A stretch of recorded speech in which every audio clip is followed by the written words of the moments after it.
Hello friends, my name is Tawfiq and you're watching my channel Graphics Den.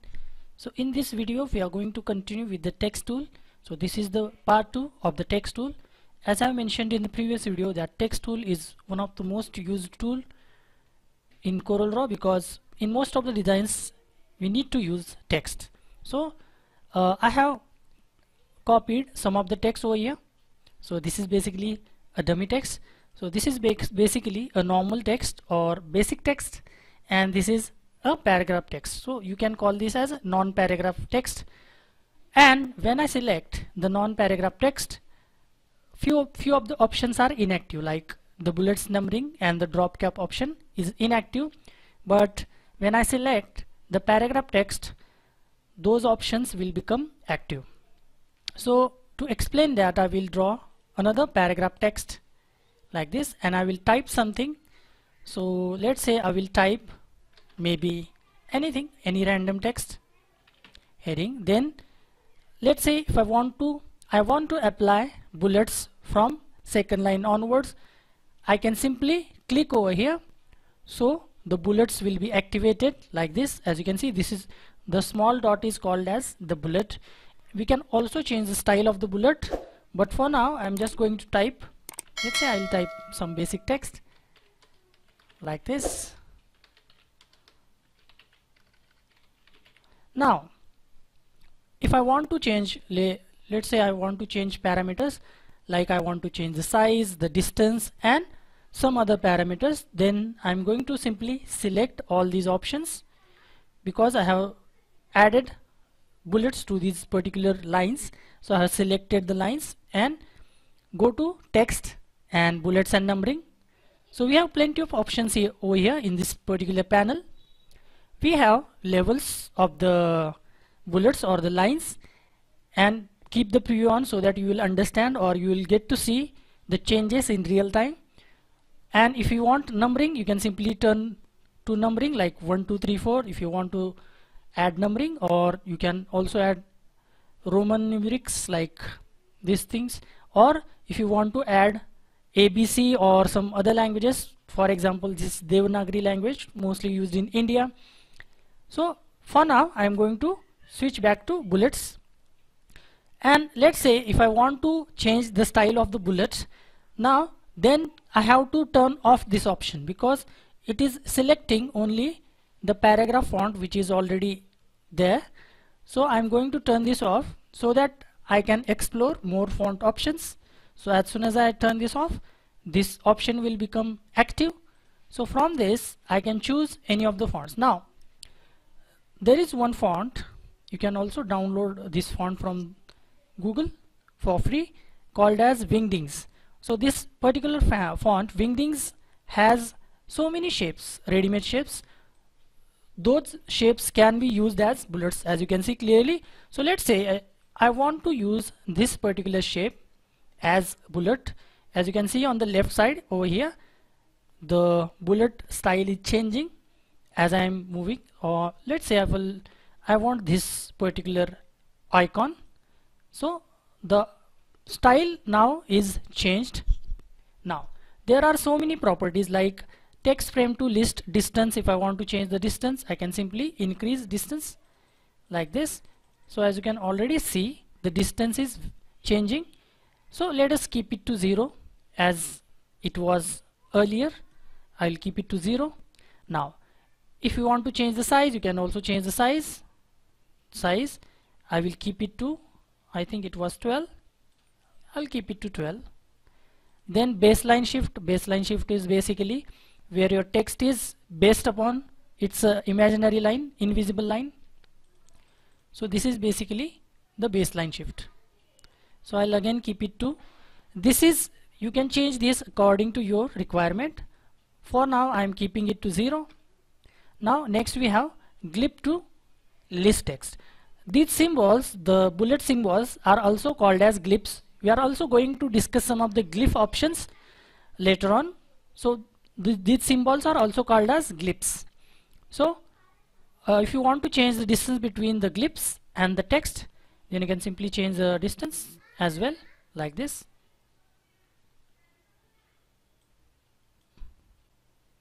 so the distance will be changed like this. So let's see if I will type something here. Let's see, I'll say 8. So as you can see, the distance is now changed. Again I will go to bullets and numbering, and I'm keeping it to, I think it was earlier it was around 6. I'll keep it to 6. So these are basically the options or the properties which are present in the bullets and numbering options. Now you can also check these options, align lines in the list item, no change. Now if you want to use numbers instead of glyphs or symbols, you can simply click over here, numbers, and you can simply choose any numerical style that you want.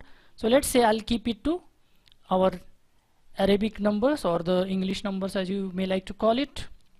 This is basically a Arabic numeric system. So if I press enter, it will automatically jump to 6, again 7 and 8. And if I change it to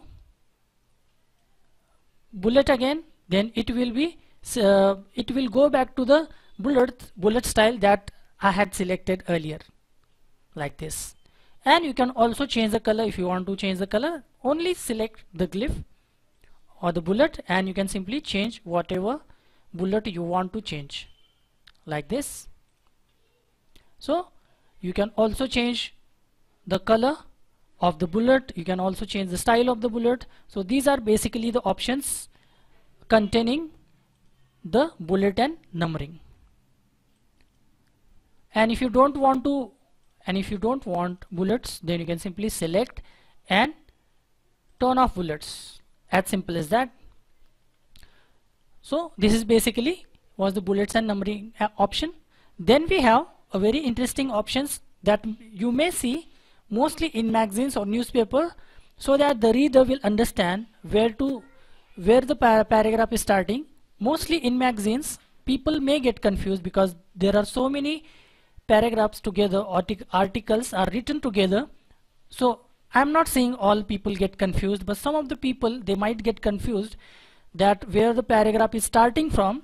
So to help the reader, we can make their life easier by simply selecting the first letter of any paragraph. Now this is not a paragraph, this is basically a question heading, but let's assume that this is the beginning of the paragraph. So I'm simply selecting, or let us delete this thing so you won't get confused.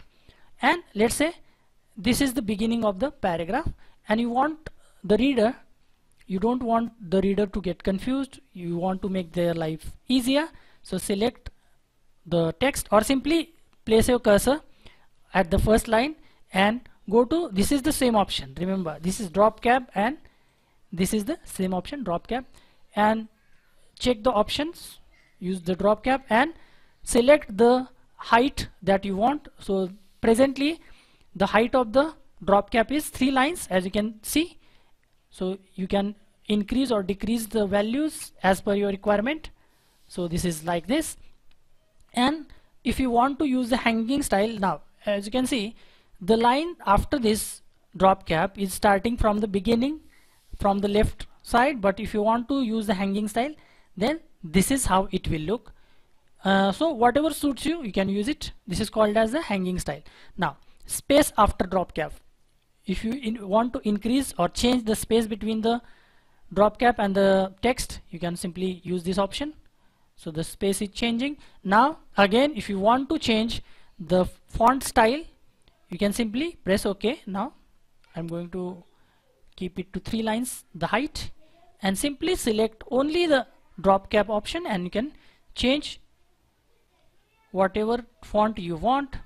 Let's say I'll keep it to something like different. So as you can see, you can simply change the font size of the drop cap option like this, whatever font you want, so that the reader will understand where to start reading the paragraph. It may sound a bit dumb, but this is what is the purpose of the drop cap tool. Then we have some more options in the text menu itself. Now the most interesting and the most used option is the fit text to path option, because let's say if I want to create a logo or some text from some other purposes, I can simply draw, let's say, a circle, and if I want to draw text along the circle, then I can simply draw a circle. And there are two ways to do it. Simply I can type the text first. Let's say I will type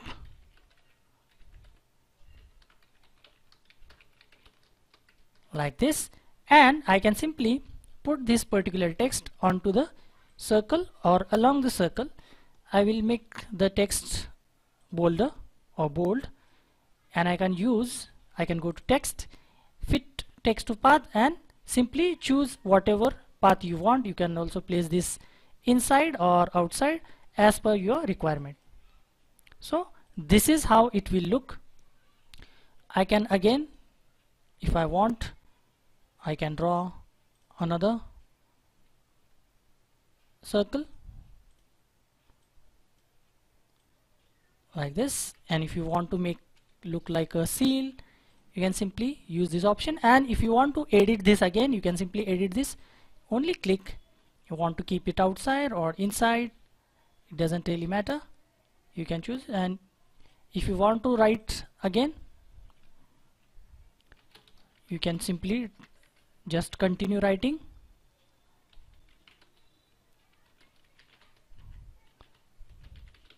like this, so it will continue writing.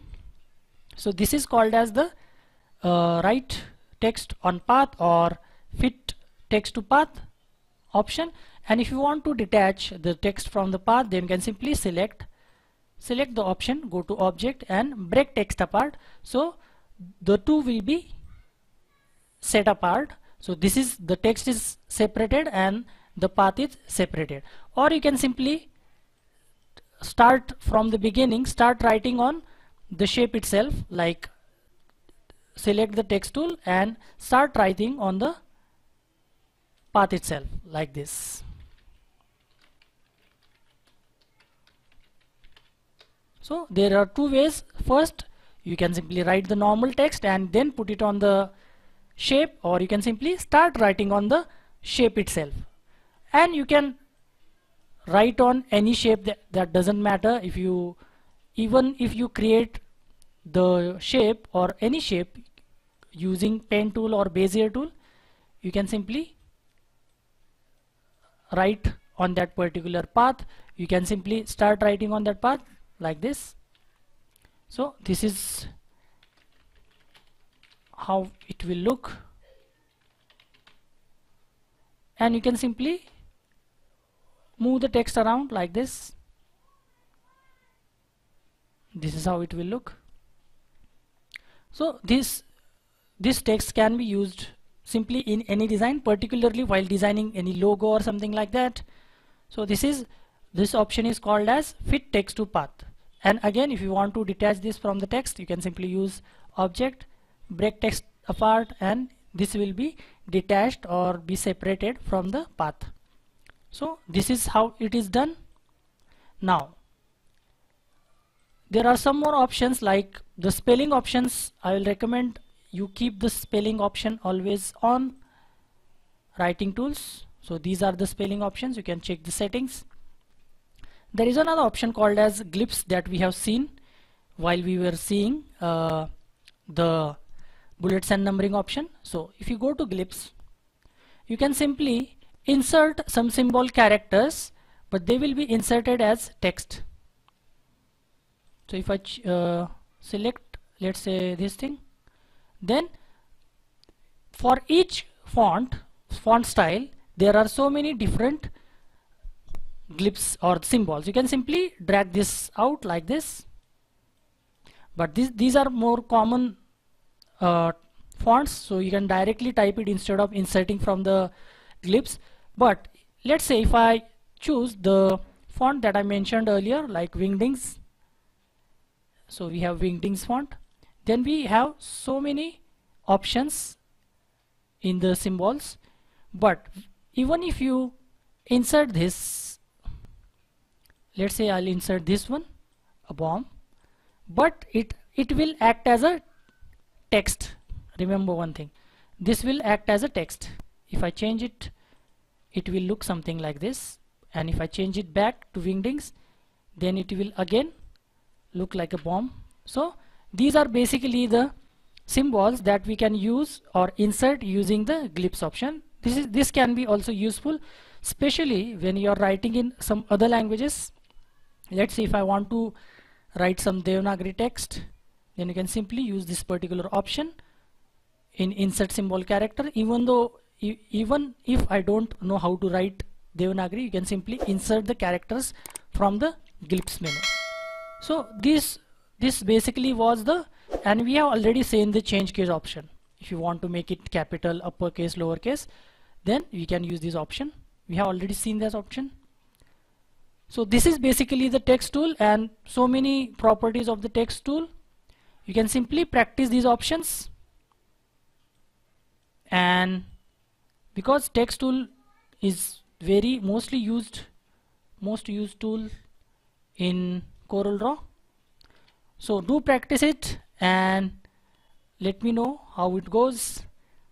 So that's it for this video. I'll see you in the next one.